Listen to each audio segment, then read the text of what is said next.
Hi childhood friends, I hope you guys are all doing good.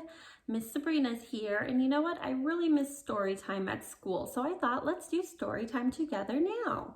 And I would like you guys to say hi to my friend Max. Hi Max.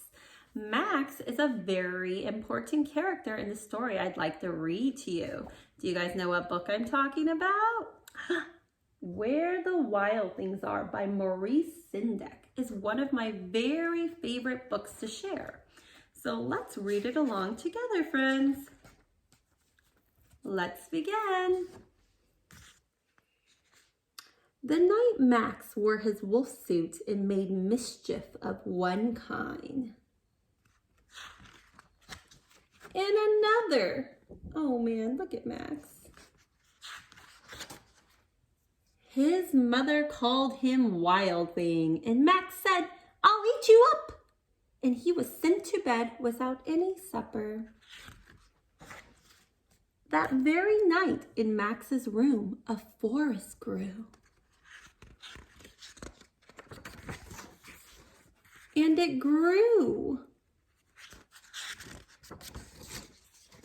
And it grew until his ceiling hung with vines and the walls around him became the world.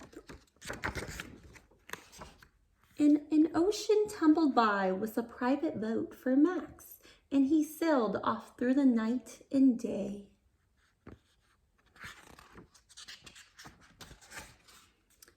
And in and out of weeks and almost over a year to where the wild things are.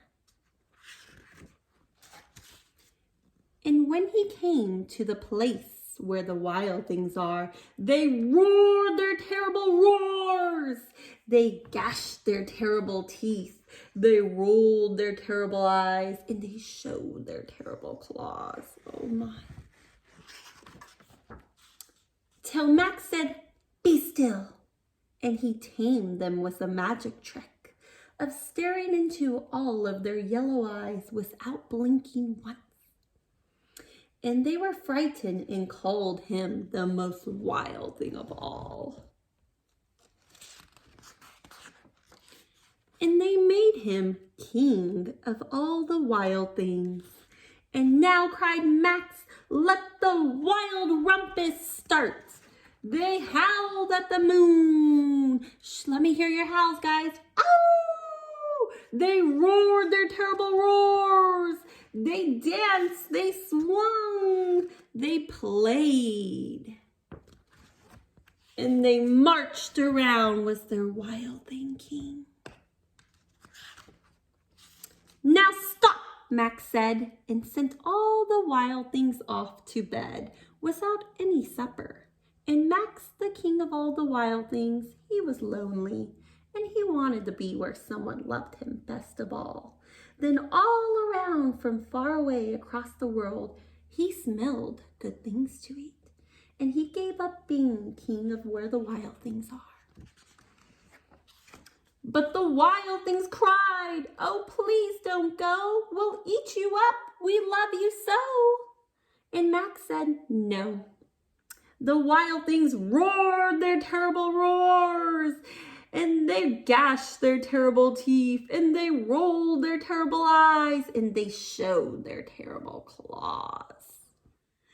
But Max stepped into his private boat and waved goodbye.